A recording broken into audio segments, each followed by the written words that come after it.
Awesome. Okay. Good evening, everyone. Hi. It's the meeting of the Wallingford ARPA Application Review Committee. If we could just all stand for the Pledge of Allegiance, please.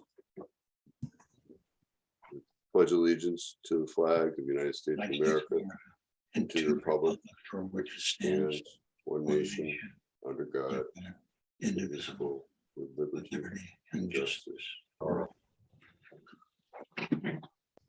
Well, thank you, and thank you for everybody coming. Deb, are you prepared to do a roll call? Yes, I am. Thank you. If you could proceed. Bonamico, Here. Brudzinski, Here. Fishbein, Here. Fritz, Here. Glidden, Here. Gross, McNamee, Here. Regan, Here. Reynolds, Here. and Walsh. Here. I do see Bob Gross. There is a. You didn't hear me? Yeah, we hear you now, Bob. Okay. Okay, I said you hear. Sorry about that. that's okay. I got you now. Okay. I believe that means that everyone is fully present. Craig, is this meeting public? It is. Okay. Okay. We know many of each other, but I think it would be of assistance. And the next item is on the agenda. If we all do a brief introduction of ourselves, however you see fit. So if we could go in the same order, I guess. I don't know if everybody has the same list, but Chris Regan. Hi, Chris Regan. I am a Wallingford resident for the past 20 years, CEO of Regan Technologies Corporation for the last 27, and executive director of the Regan Foundation, a 501c3. Looking forward to working with everybody. Thank you. Carl. Hi, everyone. Good evening. I am a Wallingford resident for 29 years. I am a first vice president at Liberty Bank. I am a finance director, finance treasurer for the Meredith Community Foundation, and I'm very much looking forward to working with all of you. Thank you. I'm next. Craig Fishbein. I've lived in this town for over 50 years. I currently am a state representative as well as a member of the Wallingford Town Council. I too look forward to this very dynamic group and us having exchange and working together. So thank you. Amy Walsh. I'm Amy Walsh. I've lived in Wallingford since 1997. I'm currently operations and development manager at Reset, which is an entrepreneurial support organization in Hartford. I've served on a number of civic groups in town, including treasurer of Boy Scouts Troop 4 and PTO president for Pond Hill and EC Stevens. I look forward to working with everyone. Thank you. Bob Gross. Okay. Bob Gross. I've lived in Wallingford for 62 years. I'm president of 2 501c organizations. I sit on a couple other boards in town. And like somebody said, I look forward to working with everybody on this program. Thank you. Thank you. Jesse Reynolds. Hi, everyone. Jesse Reynolds. Lived in Wallingford since 2000, but I grew up part of my life here as well. So I moved back and forth. I sit on the operations board of the Yale Center for Analytical Sciences. My main role at Yale is to determine what studies need to follow federal guidelines and requirements, things like that. But I volunteered, still do, for Wallingford Youth Soccer. Been around with a lot of different organizations, library board, etc. Looking forward to working with everyone. Thank you. Mike Brudzinski. Yeah, thanks. And I'm looking forward to working with everyone too. I'm Mike Brudzinski. I'm a retired lawyer. I've been on the council back in the day for 8 years. I was chairman for the last 2. After that, I was on the school roof building committee. I was chairman of that. That lasted slightly over 2 years, and a couple of other nonprofits. Thank you. Mike Glidden. Hi, Mike Glidden. I guess we'll go with, been in Wallingford resident now for 40 years. I'm currently the town planner for the town of Cheshire. I've worked in the public sector as a town planner, zoning officer, et cetera, for the past 16 years. I'm a former chairman of the Wallingford Zoning Board of Appeals. I'm also the current president of WCI. Look forward to working with everyone. Thank you. Jacqueline McNamee.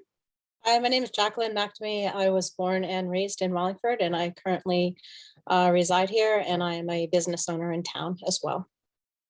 Thank you. And I Rob look Fritz. forward to working with everyone. No problem. Rob Fritz. Good evening, everyone. My name is Rob Fritz. My position currently is an Innovation Business Development Manager for Morgan Advanced Materials. I deal a lot with new technologies and markets. I've lived in Wallingford for 33 years, raised my family here, have been involved, have owned a couple of businesses in my career, and it's quite an impressive group of folks that I'm going to be looking forward to working with. So, welcome. Thank you. I believe that's everyone. And the next item on the agenda is the selection of chair. Before we engage in that activity, I will announce, disclose, whatever, that when the council created this group, it decided that all votes had to be by 7 or more. So normally a vote like this is a simple majority. That's a little unusual to have the 7 votes, but I can represent that because it is a body of 10. The intent of the 7 votes was to not have ties and to have as much unanimous decision amongst the group as possible. So with that, I guess I'll open up the floor to, is anybody interested in being the chairman of this group? Craig, actually, I like, if Mike Brudzinski is comfortable with this, I'd like to nominate Mike Brudzinski as chair of this commission. I think we need someone who has chaired a board in town. There's only 3 of us who've sat in that seat, know what it's about, of forming the agenda, of running a meeting, and just all the other FOI things that are associated with it. So if Mike's comfortable with it, I'd be honored to nominate Mike to be chair of this commission. Okay, we have a nomination. Is there a second for the nomination? I'll second. I'll second. it.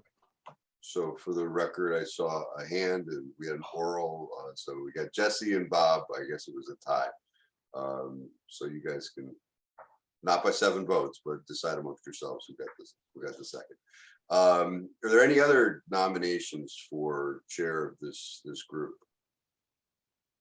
I would like to nominate James Wolfe, if he's comfortable with that. It doesn't appear to be that he is. Was there a second for the nomination or is there rejection? I'm not on the committee, so I don't feel it would be proper. But you really should have an assistant chair. People, have vacations, get sick or whatever. You should really think about having an assistant chair. Yeah, I appreciate that. And I will inform, the next item on the agenda is the selection of a vice chair. So I would expect that we will be dealing with that shortly. So I believe that Mr. Bonamico's motion or his nomination is out of order because you can't appoint someone who's not on the body. Tongue in cheek, I'm sorry about that. No problem at all. Are there any other nominations for chair? Craig, I'll throw my name in just to make it an honest election tonight, so a little bit balanced. I'll throw my name in. Okay, we have a self-nomination from Mr. Fritz. Is there any second for that nomination? Second. Okay, seconded by Mr. Regan. So I guess procedurally, were there any other nominations for chair? Craig, Yes, sir. just before we go to the vote, I'd like to address particularly people that I don't know. And I just want some time before the vote to do that, to give a little more detail about myself, that kind of thing. Yeah, no problem. I just wanted to get a panel first and then, Yeah, understood. presentations if so desired. Are there any other I say nominations? Chris Regan. My vote would be for Chris Regan. Okay, so, Craig, Jackie, maybe, I'd like to make a motion to close nominations for chair. okay. Well, we're sort of in the middle of it. Looks like another nomination, so Oh, sorry. it's fine. I just didn't want to step on Jackie's toes. So Jackie, are you nominating Chris to be chair? I would like to nominate Chris, yes. Okay. And so we have a nomination of Chris Regan as chair. Is there a second for that nomination? I'll second that. Okay. So we have a nomination and a second for Chris Regan as chair. So we currently have 3 individuals that are on the ballot, so to speak, for chair. Are there any other nominations for chair? I'll ask again, are there any other nominations for chair? We're going to close nominations given silence by the body. So we have 3 individuals that are on the ballot, so to speak. Mike Brudzinski, Rob Fritz, and Chris Regan. And I guess it would be appropriate for those individuals to perhaps explain why they would be the best chair of this body. So is it okay if we just go in the order that people are nominated, just to make it easier? Any problem with that? No. Okay, so we'll start with Mike Brudzinski. Yeah, thanks. I wanted to talk mainly to the people that I don't know and I've never met, and it's a big ask to ask people that you've never talked to, you've never met before, to vote for you on a position like this. So I don't know Carl Bonamico. I've never met Robert Fritz or Jacqueline McNamee or Christopher Regan or Amy Walsh. I do know Jesse Reynolds, Mike Liddon, Bob Gross, and Craig Fishbein. But I also wanted to explain what I thought I could offer the group. I gave a little taste of it in my introduction, just a little bit of the background. I was on the Wallingford Town Council for 8 years. The last 2 years I was chair. I decided not to run again after that. That was enough. But in the course of that, of course, I gained a working knowledge of meetings, procedures, how the town functions, Freedom of Information Act, things like that. And after I left the council shortly thereafter, I was appointed to the School Roof Building Committee. This takes us back to 2011. It's a committee you probably never heard of because we never got in the press, which was sort of a good thing, I think, from our perspective. And that the charge of that committee was to replace the school roofs on 11 school buildings over 2 years, over 2 summers. And that work had to be done when the students were not in class. So these had to be fast-moving projects. The roofers had to show up as soon as school was out. They had to be done, just before the students came back. And everything had to be teed up really perfectly from the beginning, from text to designs, to bids, to hiring the contractors and all of that. And that committee, and everything went off without a hitch. We replaced the school roofs. We did it during the summer. It turned out to be a fast-moving project. It went very smoothly. It was a $13 million job. In the course of that, I reported to the town council at least a couple of times. Maybe I'm blocking out some other ones, but I remember there's on one occasion we needed bonding money, and so I wrote a 4 or 5 page memo to the councilors for backup as to why, what was going on, the status, the finances. Appeared before the town council, answered some blistering questions, mainly from Craig Fishbein, but we answered those questions and went on. That committee was selected much like this. Each councilor picked a member of the committee. The mayor on that committee didn't want to pick that. I don't remember. There were 9 of us, and I ended up being chair. And to make the project go as scheduled. Sometimes we met in school parking lots on a Saturday morning so we could go up 28-foot ladders and look at the roof, see the issues. And we noticed the meetings like that, meeting at the Highland School parking lot, you know, at 10 o'clock or whatever.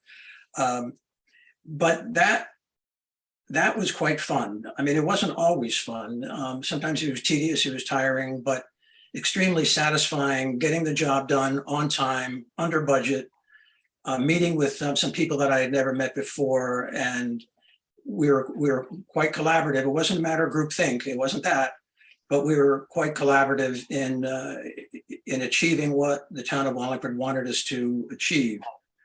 I'm almost at my word limit, but there's some other things that I just wanted to share with you. I was thinking about this and what I wanted to say, and this might be a situation where you may have come to this meeting thinking, I'm not sure I want to vote for him, and after heard his comments, I really don't want to vote for him. So that's okay. I'm going to keep going a little bit as to how I see what my job would be if I'm honored enough to get your support. So obviously, you know, it's the obvious. You conduct meetings, prepare the agendas, coordinate with the town departments that we need to work with. It's also, of course, a matter of keeping you up to date on all developments as I see them. Of course, it's a matter of being the conduit for information coming into the committee and information going out of the committee. And it's trying to handle things in a way that balances due diligence and thoroughness and care with efficiency, because I think the town is impatient to get a result, you know, from the town, to have this money distributed to the right people at the right time. So I appreciate that impatience, but of course that has to be balanced with doing a thorough job. That's tricky, and that's really done in the meetings. There's no such thing, I don't think, as a perfect meeting. And when they're over, I know when they're not perfect, but you know, you try to do the best you can. And that's certainly what I pledge to do. Also, if I'm selected to be chairman, I would take on the responsibility of trying to position the commission, this committee, to have all the information it needs, to have all the clear guidance that it needs, to position this committee to make the best possible decisions that it possibly can, and to be very mindful of that. Do we have enough? Are we ready to go? Are things set up in the right, on the right way? And also, finally, although no one on this committee may need it, I can be a resource if you so choose. I followed this ARPA issue since the spring of 2021. I followed it on the council meetings. I've done a lot of reading on it. I've read almost everything that the council has put out. So I'm familiar with the issue. I was interested in it right from the start, right from the get-go. And I would love from time to time that we would have a conversation with, especially the people that I don't know, to discuss why are things happening the way they are, what's the background on a particular issue. And a private conversation is a private conversation regardless of who appointed you. So I had that role on the council. I had a lot of conversations when I was chairman from newer members that weren't as well briefed on some things about why things are unfolding and what things mean. And I enjoyed being a resource on that. And I'm now almost at my word limit, but there's a couple of other things that have been on my mind that I did want to share with you. And sort of guiding principles for myself, I guess you could say. I'm certainly mindful that we don't make policy on this committee. We implement policy that is promulgated, meaning, in writing, official documents, things like that. We certainly have some discretion where we are allowed to, but we are not making policy here, and I'm going to be faithful to that. We certainly have a duty of transparency to the public. I think the town of Wallingford and the residents are very curious as to what's happening and why. So I think we're all mindful of that, but I just wanted to mention that. I am committed to a work ethic, and there's a lot of hard work. It could be a lot tedious at times. I don't know how many applications are going to come in, but my vision for this is when we get rolling and organized, that there may be a batch of applications. They'd be listed on the agenda so everyone knows what's coming, a batch of applications. And I would hope that everyone reads those applications in advance of the meeting, gets their thoughts collected, so that when we get to the meeting, we're all set to discuss, ask pertinent questions, share ideas, to be on point. That helps speed the meeting. It helps get the money out the door faster where appropriate. Finally, most of you probably know I produce a show called The Citizen Mike Show. I will not be talking about ARPA, this committee, or the business of this committee on that show. That is now off base, and any communication, would be through the committee or to be determined. I don't want to speculate on what the hypotheticals might be, but I just want to assure you, ARPA and this committee and my job and our interactions are not going to be on that show. They're not going to be discussed, which robs me of all content, I just may add. I'm not sure this fits in with Craig Fishbine's format, but I'm perfectly willing now. If you have any questions, ask me. I mean, interview me on whatever you want. Again, I'm not sure that's done or it's apropos, but I'm just making that offer, and I stand by it. Thank you for your time. If we could we'll just continue with the presentations themselves and. Figured, okay. Well, and then I'll, open it up That's for good. questions, so, next, Rob Fritz. Sure, and I think, Michael, you outlined the general responsibilities of a chairman very, very well. I don't need to repeat that. You did a very good job. And, I think I threw my name in the hat. I think it's important. We all know that for the latter part of this year, this has been a relatively charged conversation in town. And I think it's really important for the public to know that this committee is made up of, which I can see that is already by the introductions of everybody, is made up of people that are very fair-minded, neutral, and have the best interest and of not only the town, but of the intent of the program itself. So I don't have the deep connections to some of the projects that you had suggested, Michael. Most of my career has been spent in business development and sales. So certainly in terms of organizing meetings and being task oriented, I spent my entire career doing that. But I think being more of an outsider, so to speak, I think, my intent was to make sure that I might bring some sense of neutrality to this position and fairness, because I think that is, of all the various attributes that a chairman has, those are probably two of the most critical characteristics that are required, and that'll make our committee work as a well-functioning team. So, so anyways, that's why I threw my hat in the ring, and I'm glad to see that there's 3 people that are nominated for this position. I think it'll certainly show the public that that we are being very fair-minded and very thoughtful in how we're approaching this right from the beginning of the presentation. And I can support, if I'm not elected, I can certainly fully 100% support the other 2 candidates for sure. Well, thank you. Chris Regan. Sure. I just want to echo the sentiments from Mike and from Rob as well. What I bring to the table is a perspective of somebody who these programs seem to service the best. It's the not-for-profit side in 501c3s, and the development of which I have been intimately aware of over the past few years in standing up a number of them myself. So I understand what's necessary to start it, what's necessary to grow it, what's necessary to prosper in that type of environment. I also bring the perspective of a business owner over the last 27 years, fairly successful at this point in time, but of course I've had ups and downs. I've had situations that most of the business owners who would be applying for this funding have faced. The possibility of staff cuts, the possibility of downsizing or right sizing in different in different areas. Also bring the perspective of somebody who's gone through this PPP and EIDL loan processes. In some cases have received funding, in other cases have been turned down funding.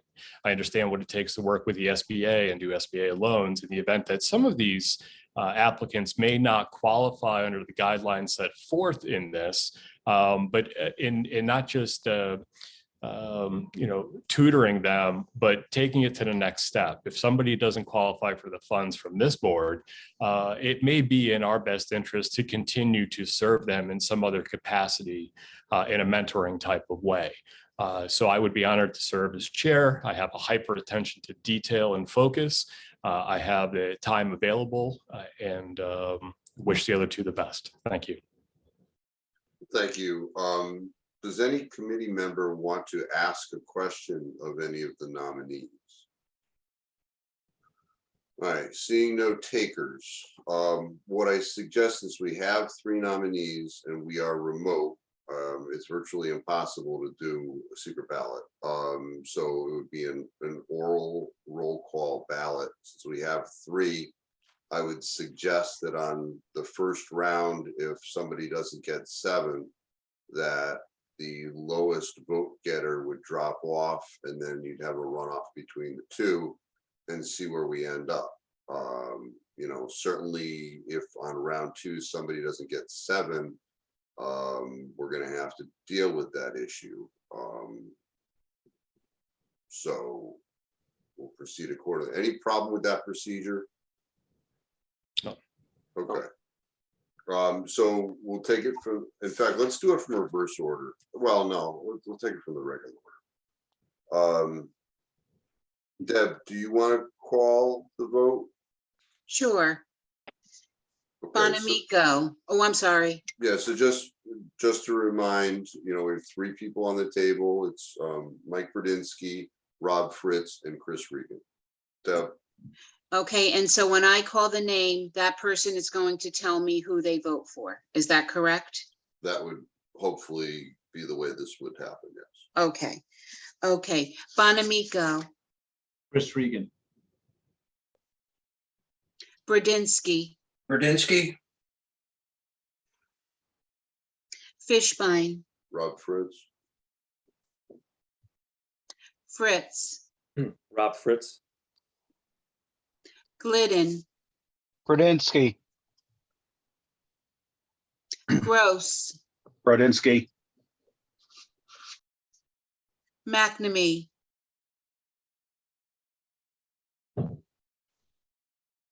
He's on mute. yeah, Jackie, you're on mute.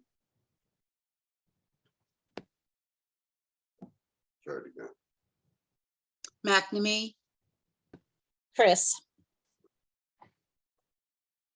you said Fritz, is that right? No, Chris. Chris, Chris Regan. thank you. Thank you. Sorry about that. That's okay. Regan, Myself. Reynolds, Brzezinski, Walsh, Mr. Brzezinski.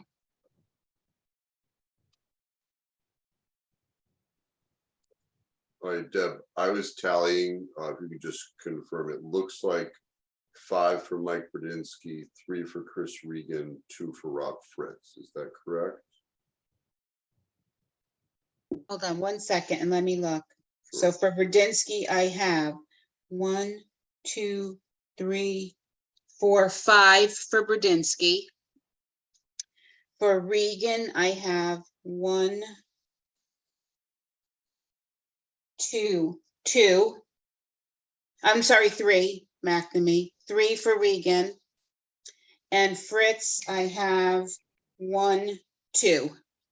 Okay. So. There were 4 for Chris. For Chris, I have Bonamico, McNamee, and Regan. Oh, so I apologize.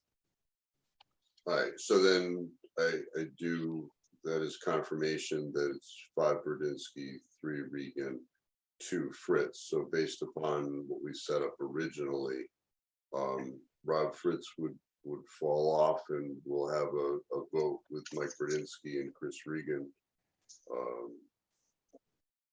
Deb, you want to call the vote? Sure. Bonamico, Chris Regan. Bradinsky, Bradinsky, Fishbein, Bradinsky. Fritz, Chris Regan, Glidden, Brzezinski, Gross, Brzezinski, McNamee, Regan, Regan, Regan, Reynolds, Brzezinski, and Walsh. Rudinsky. Okay, based upon that tally, Deb, it looks like 6-4. Yes. Okay. So that vote not being by 7, I guess you're stuck with me. So unless somebody has a different suggestion here. I'd like to change my vote in that case. Okay. And I'd change it to Mike. Okay. So anybody else want to change their vote? Okay. So we are in confirmation unison that Mike Bradinsky is going to be the chair, I believe. And with that, I will turn it over to Chairman Mike Bradinsky to proceed with the rest of the agenda. Thanks, Craig. And I know this was a divided vote, and I hope in the course of our conducting business that I earn, you know, I earn what I need to earn to make sure we do the best possible job from all of you. Just following the agenda, we're down to the vice chair. I have a little different style of running meetings than Craig does. So what I think I'd like to do is just get a list of those who want to be vice chair. I don't think you need a nomination or a second. We'll see how many people want that. And my understanding, but we can decide this at another time, the vice chair takes over when the chair can't do it and just assumes the duties when that chair is unavailable.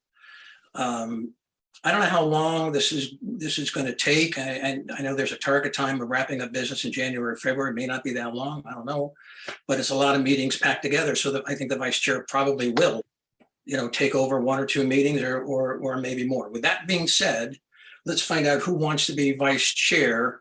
Just raise your hand and speak up, and we'll begin to make a list. Mike Glidden. I'm making notes. I'm not watching the screen here. Anyone else? Mr. Fritz? nope, it was Michael, Chris Regan. Regan. Bad start. Anybody else? Okay. Deb, can you run a roll call and keep count? And we see who has what votes. Okay. Bonamico, Chris Regan. Bradinsky, Mr. Glidden, Fishbein, Glidden, Fritz, Chris Regan, Glidden, Glidden, Gross, Glidden, McNamee, Chris Regan,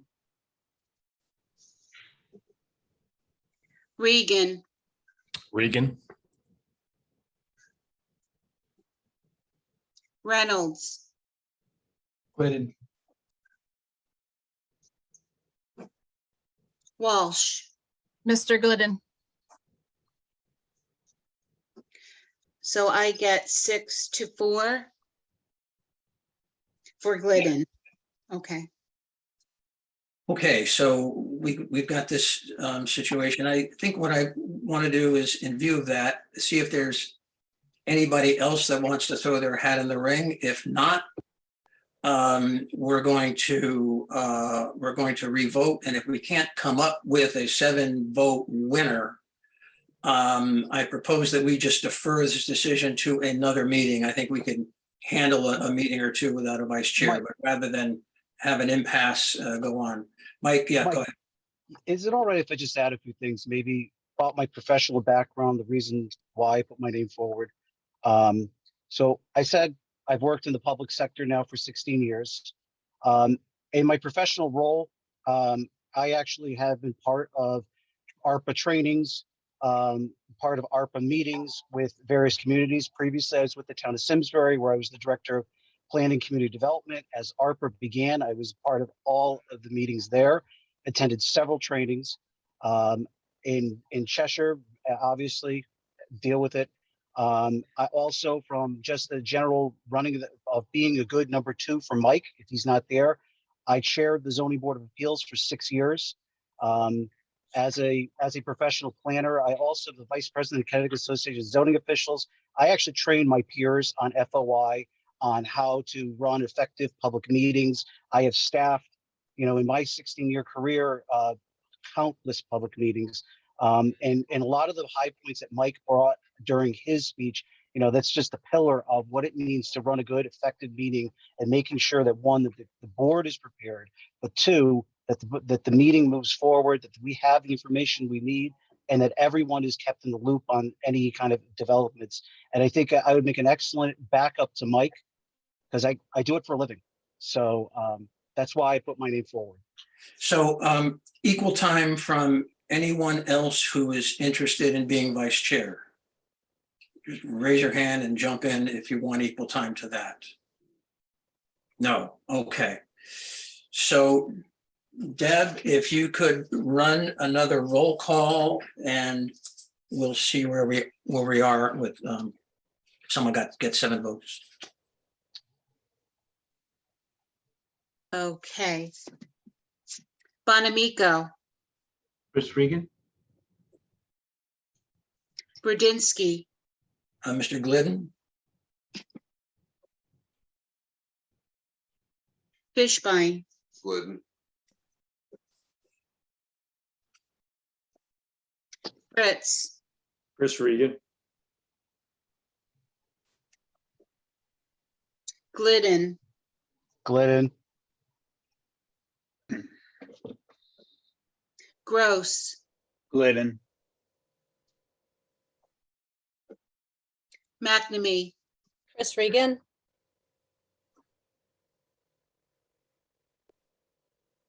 Regan, Glidden, Reynolds, Glidden, Walsh. Mr. Glidden, So I get 7-3 for Glidden. okay. Congratulations. Going to move down the agenda, and we have a review of charge and applications, but it's really premature. We don't have yet our charge and the applications that hadn't been communicated to us yet.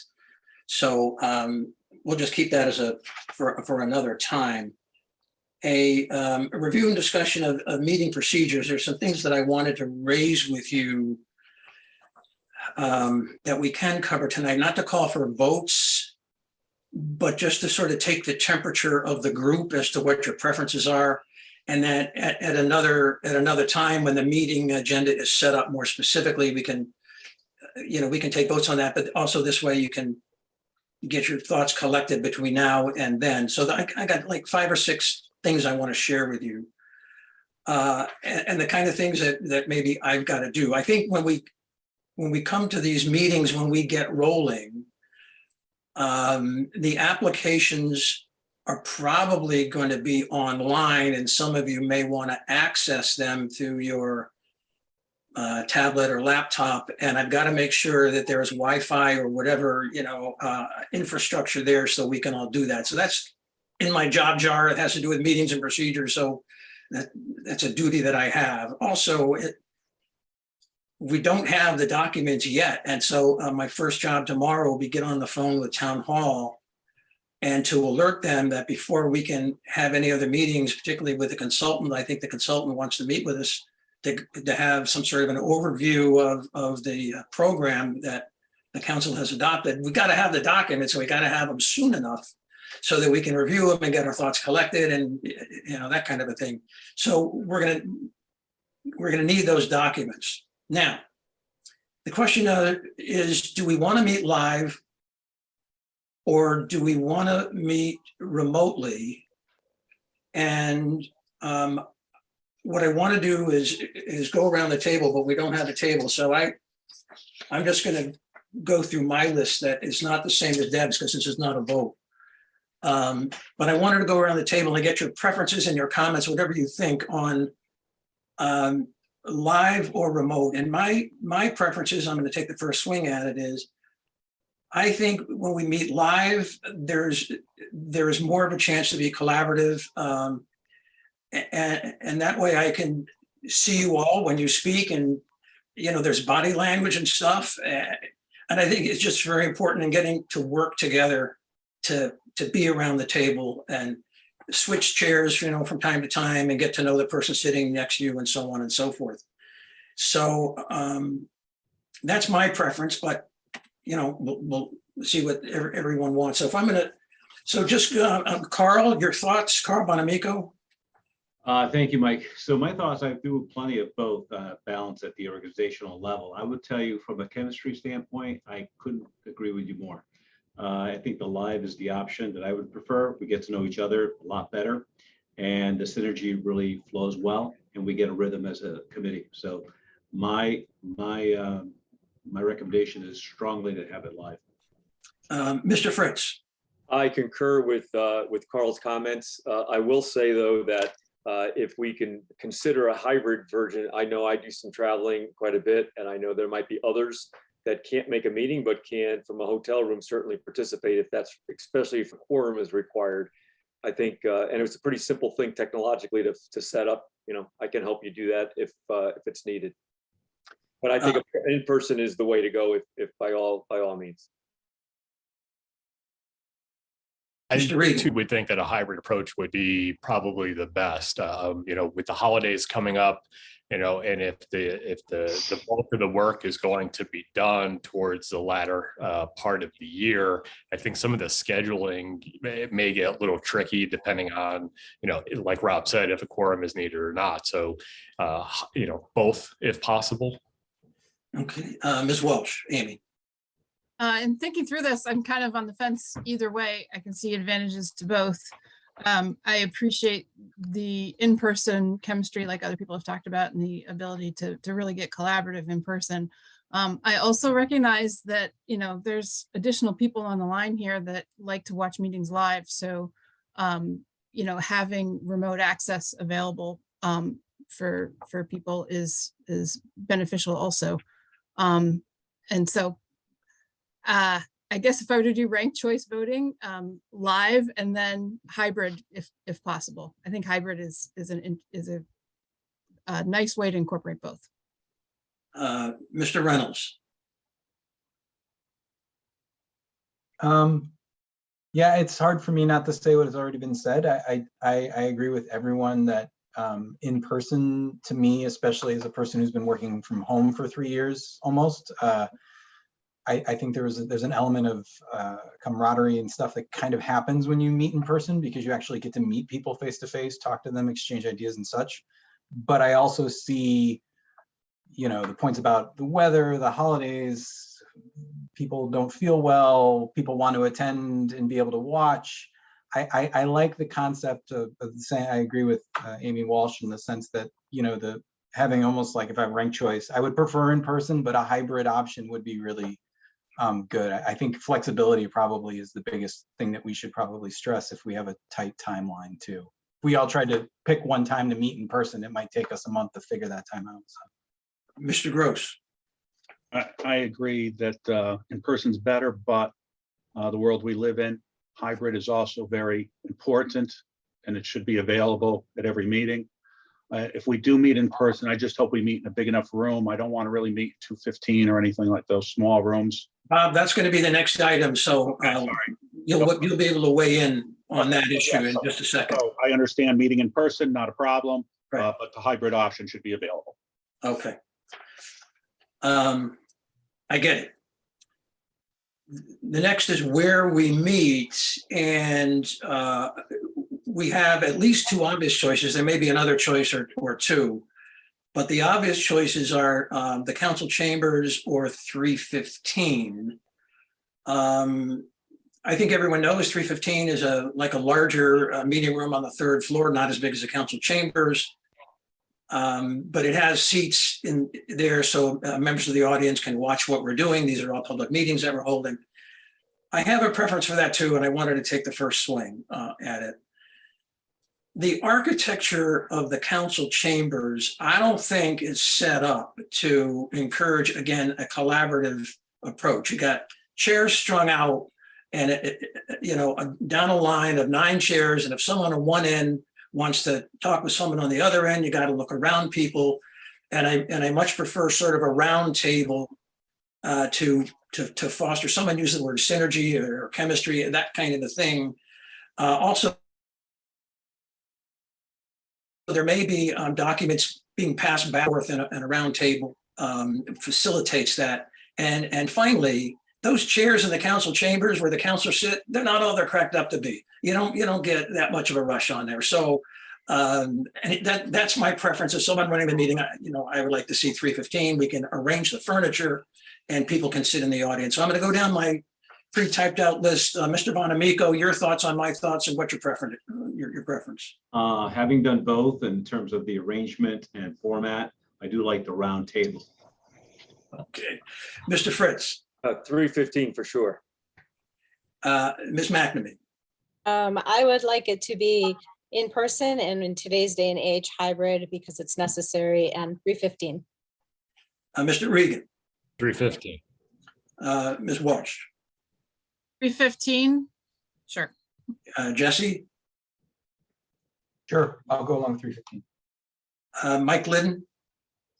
So 315 is fine. And just remember, Mike, under the new FOI Act, everything is hybrid. So as long as if a member contacts the chair and says he or she cannot make the meeting, because we're a public agency, we have to actually make the accommodation to provide a hybrid option if we meet in person.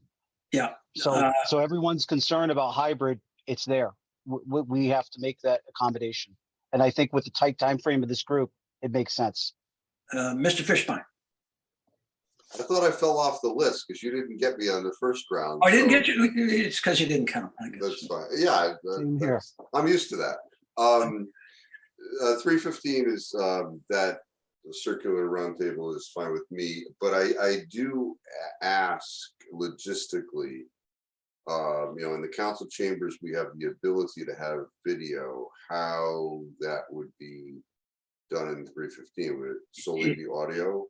I will look into that. It may be off the table. If it's a burden on one of our committee's members to handle that, then we'll see. We'll just talk about it. Okay.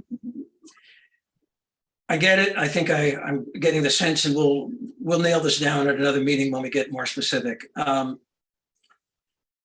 There is something coming up. Mike, I just have one comment on the room. Mr. Gross. Yes. One is that I don't know who's going to attend these meetings, but on some nights, some of these meetings might have a large contingent might show. I don't know how we're going to go over the files, so we should have the ability to book a larger room if you feel it's going to be needed based on how these meetings are going to go. Yeah. Well, and I'm also for the bigger room anyway because of COVID, to be honest with you. Thank you. Yep. Okay. Hey, Mike. Mike, it's Carl. Yes. Do we have the technology for the hybrid meetings? The appropriate technology? I believe we do. I will check into that when I, go to town hall tomorrow or Friday to just see what the burdens are and, just get all the details and see what we can line up. Okay. Yeah.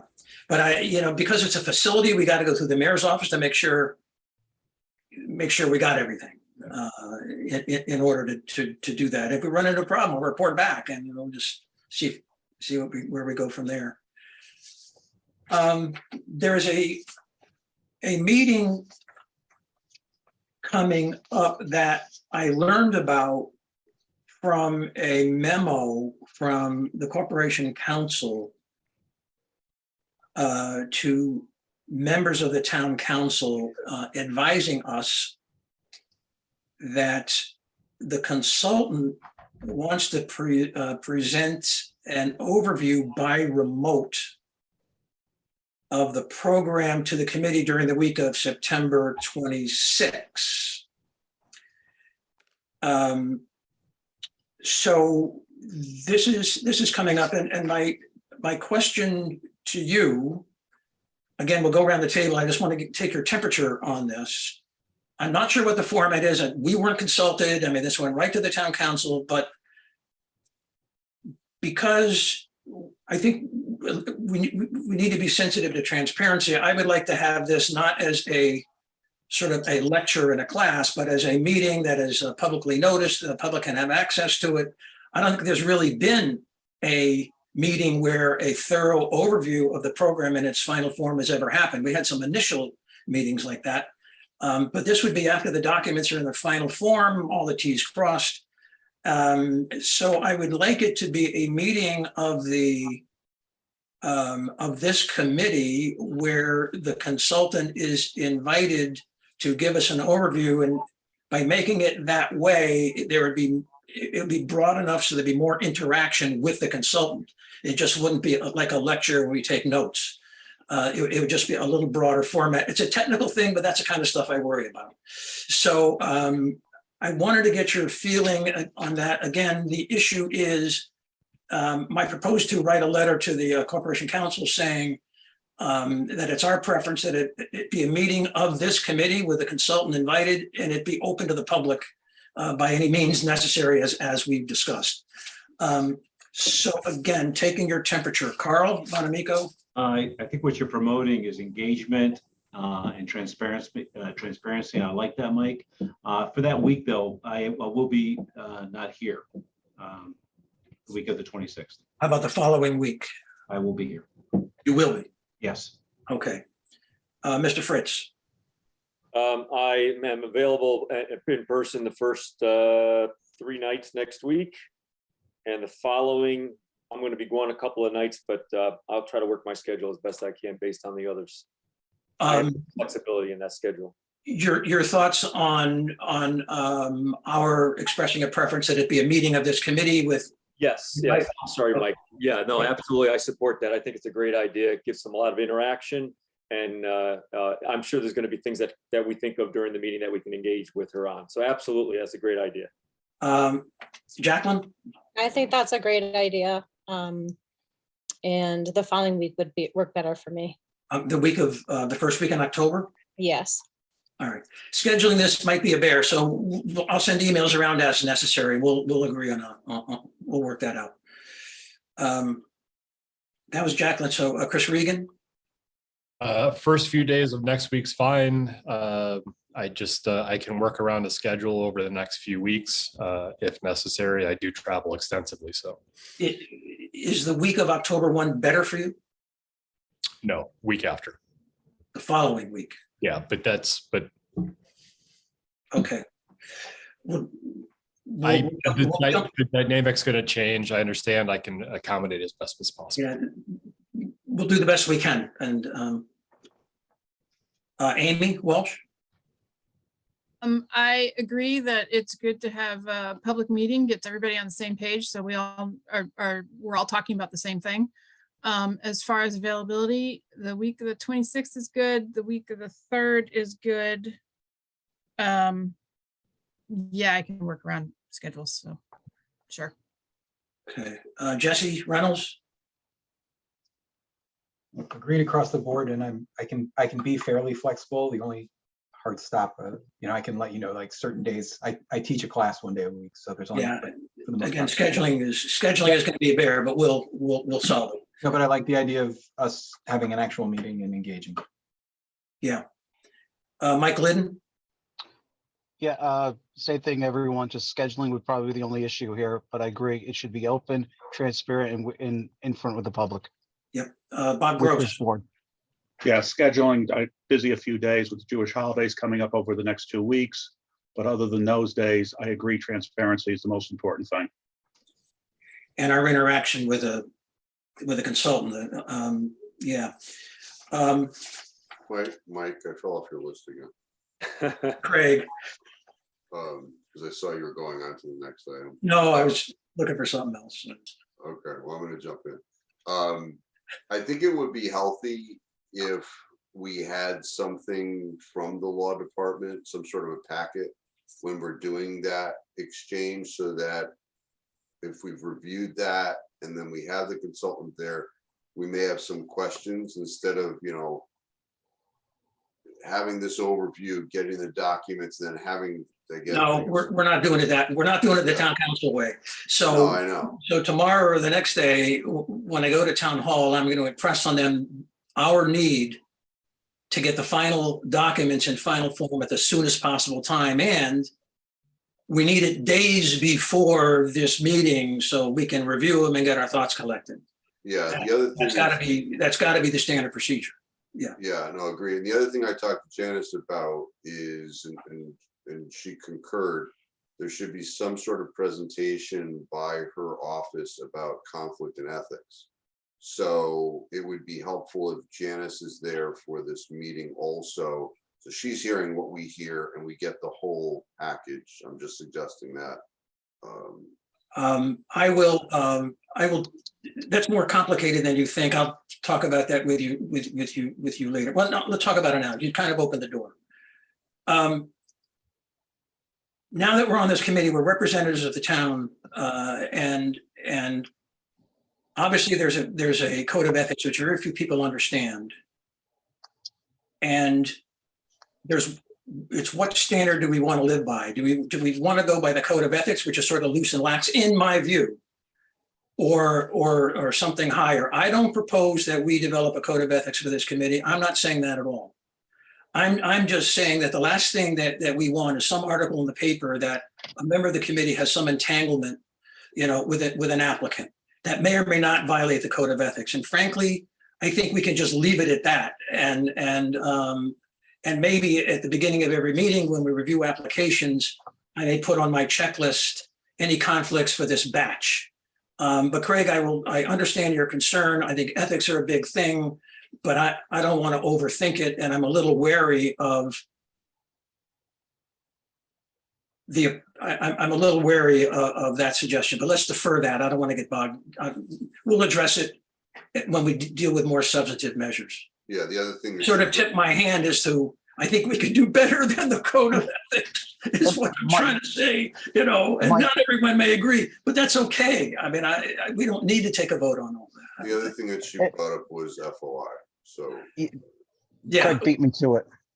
Especially once we start getting applications, we have to have the conversation that we can't email each other. So this ends tonight. We're getting ahead. These substantive issues we're gonna get to, and but not tonight. It's just too much. Something mundane, minutes. I'll do the minutes for this. They won't look like transcripts or council meetings. I'll ask town hall if they can spring Deb, are you going to take our minutes? Yeah, that was the reason why I had Deb here tonight. At least tonight, I have no control over, what goes on going forward. Well, she's here. She'll do the minute. Deb, are you there? I'm here and I will do tonight's minutes if you like. I do like. Okay. What about subsequent meetings? Have you been approached about subsequent meetings? I have not. You and I will talk by phone. That would be good. And Yes. we'll see what we can do. Okay. Sounds like a plan. On the school roof building committee, we had a recording secretary. I don't think it was you, Deb. It was not. Yeah, a recording secretary, after like 4 or 5 months, she quit because she was overworked. I ended up doing the minutes. They weren't bad. I can still do that, although I don't really want to. If we can't get a recording secretary, I'll do a first few of them. And then I'm going to say, does someone want to do minutes for this meeting? And we'll share the pain by going around. Take a pass if you don't want to, but we've got to address that, but not tonight. I'm just planting a seed for thought, at a next meeting when we have to resolve some of these things. We're going to need another meeting to talk about these issues that Mike Glidden has raised, that Craig has raised. Not going to be tonight. It's going to have to deal with scoring procedures, about the possibility of interviews, because the packet of information I have so far indicates that the committee can ask for interviews if it sees fit. That's a broader discussion. We can ask for more documents if we see fit. That's a broader discussion, not tonight. I'm just sort of informing you that these issues need to be worked out, and it could be time consuming to work them out, but we will work them out. These complications and nuances haven't slipped my mind. It's just, this is a preliminary organizational meeting, but I just want you to know it's going to be on all of our minds, the mechanics of a meeting, and the mechanics of scoring and the flow of our conversation. We're going to work that out at another meeting when the agenda is more specific. And the information I have now is that the applications are due November 18. I think that may change. I don't know, but that's the latest. And after we get a sense of how many applications there are, we'll get a sense of our workload, which may inform how we handle meetings and our speed and our meeting schedule. I mean, we just don't know. 80 applications is a lot different than 280.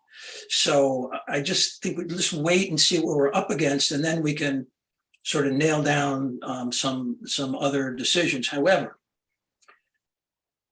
if applications do close November 18, I would like to meet to tackle some of these issues around the end of November, so that we can hit the ground running in December, which is, I understand, a preference from town government.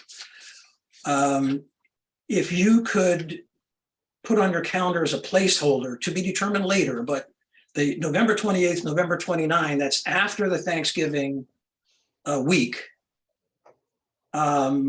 I would expect we would have access to all the applications. We would know our workload. We would know what these applications look like, and then we would be well positioned to get into the minutia of our decision-making process. Let me stop there. I don't want to go around the horn again, but your reaction to anything I just said, well, let's go around the horn again. Your reaction to anything I've said up to date before we begin to wrap up. My list is Carl's first. Mike, I agree generally with everything we've talked about tonight in terms of our meetings, our arrangements, the time scheduling. It does seem to me that we should have some preliminary discussions and to get a sense of the workload. I agree with you 100%. So I'm really looking forward to our first meeting and that engagement that we talked about. So I'm fine with everything we just discussed tonight. Thank you, Mr. Fritz. Mike, I'd like to suggest that we might, after maybe several weeks, once the applications have been released, to get a gauge for how many we might have been receiving. Do we want to also consider analyzing and evaluating the applications on a rolling basis? I'm just thinking if we wait till the end of November, now you're into December, and I forgot, I think the timeline, I thought we needed to come up with recommendations to the town council by the first part of January. So, well, anyways, just something, a thought, another option to consider, to do it on a rolling basis, depending on what the application workload looks like coming in. Two things. There was a motion passed in the council that said something like no action can be taken until all the applications are in. I don't know how that's going to be interpreted, whether or not the applications will be released to us on a rolling basis, or not. And I have no control over that. So and then there was, the calendar that the town put out that said they wanted recommendations of award to the town council in January. They wanted us to start work in December. I'm going to put this delicately. It's aspirational. We'll do the best we can. But, you know, we have to go at a pace that is diligent, but yet balances expediency. I don't want to dilly-dally, but we can't be rushed into, well, we got to meet their deadline. It's an artificial deadline.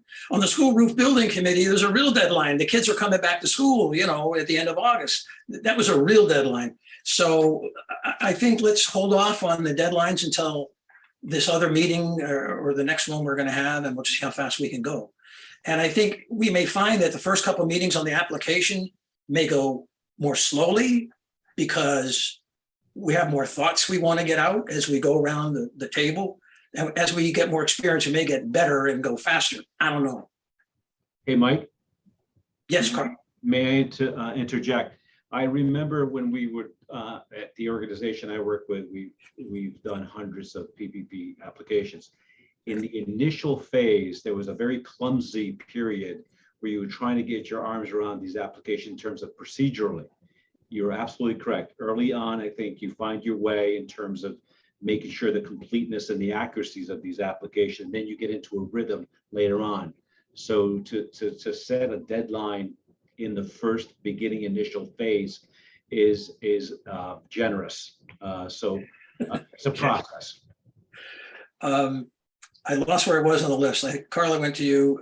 Bob, I think I got to you. Jacqueline, I'm up to Jacqueline, I think. I agree. I look forward to the next meeting. And I agree with, you know, when the applications come out. I guess one of my questions, are we all, and this may be for a later meeting, but are we all going to look at every single application, each of us, or are we going to kind of divide and say, hey, this is for businesses, this is for nonprofits, and maybe create our own groups within the groups and then present it to everyone in the group? But again, that'll be for later.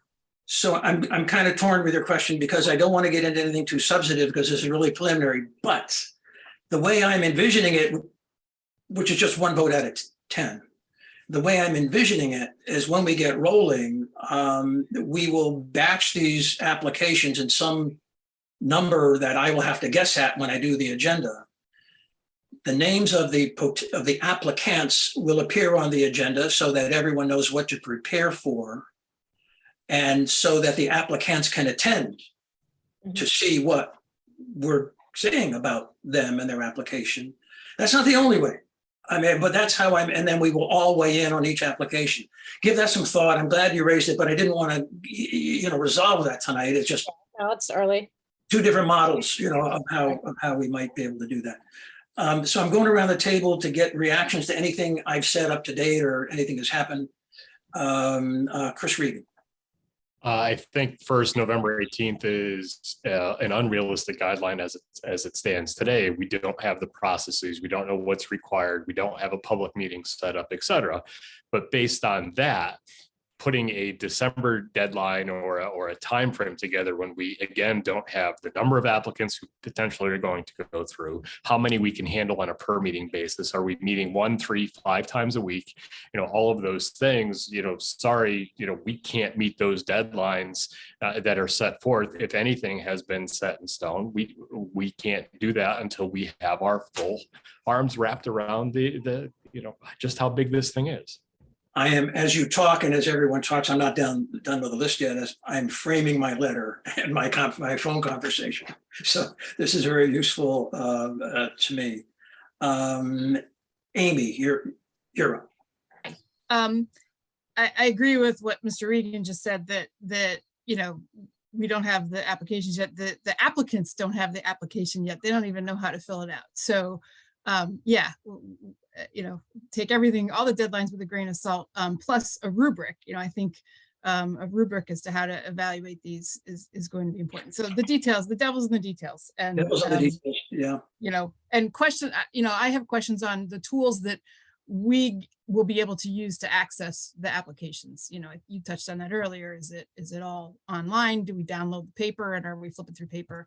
You know, that's just going to be a question of just to help our lives go more smoothly. And It'll be my job. It'll be my job to iron that out for you. So, Jesse, your reaction to anything that I said or we've discussed so far as we continue to go around the table?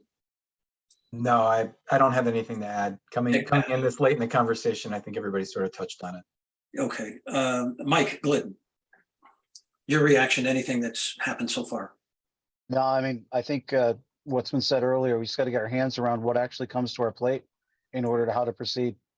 And that meeting with that consultant to get the trainings on what to do, I think that's the most important, along with anything from Janice Small on housekeeping items. Next step. Bob Gross? Yeah, the timeline, yeah, it seems to be semi-unrealistic. And I would just caution on emailing everything because that becomes FOIable. And then our email becomes FO mail if you're using that. If we do email, set up a separate email just for this, the ARPA thing, because it's FOIable. Craig? So I agree with just about everything that was said. I do think that we really need some confines here. And, you know, one of the things that we did discuss on the council, I think at the last meeting, was whether or not this body was anticipated to do interviews. I've heard a lot about how that could become cumbersome, and I do concur. And my takeaway from the discussion, and once again, it needs to be solidified by the charge and the procedures and all of that stuff, was that the consultant is supposed to vet the applications to make sure that they meet the criteria set up by the council, and then just based upon the paper, we are supposed to review the application, not take any additional information. So that was my takeaway. I just throw that out there. Yeah, this is why I said let's defer those substantive conversations till the final packet is in, and then we can all, you know, digest that in time for the next meeting, which may be the consultant and us meeting to iron some things out. Yeah, I just stress, like, from my perspective, the consultant, you know, the council itself has cut down on the criteria. The consultant has come to the council and said, this is what you can do. And based upon that information, the council has created some guardrails.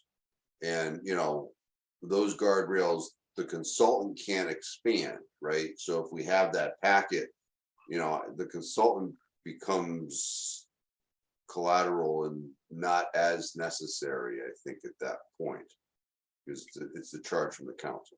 So let's defer this conversation to the more detailed meeting that we'll get into. I'm at the end of my checklist. Is there any other topic someone wants to bring up, keeping in mind we're deferring some of these nitty-gritty decisions, you know, the nuts and bolts, for another meeting until after our first pass with the consultant. So this is very preliminary, but there may be things that I missed. I tried to think of everything, you know, that I could, but any thoughts, anybody? Just raise your hand. I'm not going to go around the horn, but okay, we're ready to adjourn. I think we probably are. So the next meeting, I will send you around where I am with available dates. Please respond as quick as you can, like if you can the same day, because there's 10 schedules we need to coordinate, and we'll work out the next meeting. Don't have a date yet, but it'll be probably next 2 to 3 weeks. Okay. Mike, I have a quick question based on what Mike Glidden and Bob Gross had mentioned. The email you're sending us about this particular upcoming meeting, yep, will that open up the email addresses that we gave you already for FOI in the future? Well, the email addresses are already out there as a matter of public record. So if you wanted to change your email for the purposes of internal, you know, in committee business, let me know, and we'll let the town hall know and the town clerk know, and, you know, to make sure you get it. But that email has already been out there. So the general rubric is don't discuss anything substantive in the email. So, you know, if Mike says, is this date okay? You Yeah. respond, you don't talk fine. about, yeah, and you know, I don't like this application, or I like this out, you know, something substantive. Scheduling is really no problem. So what I want to do is adjourn the meeting, and when we get into this FOI issue, we'll do it right, and when it's on the agenda and we can get more specific. So I would, I'll make a motion to adjourn. Anyone object to that? It's unanimous, right? Okay. Do we need 7 votes to adjourn? I don't, well, it's big unanimous right now.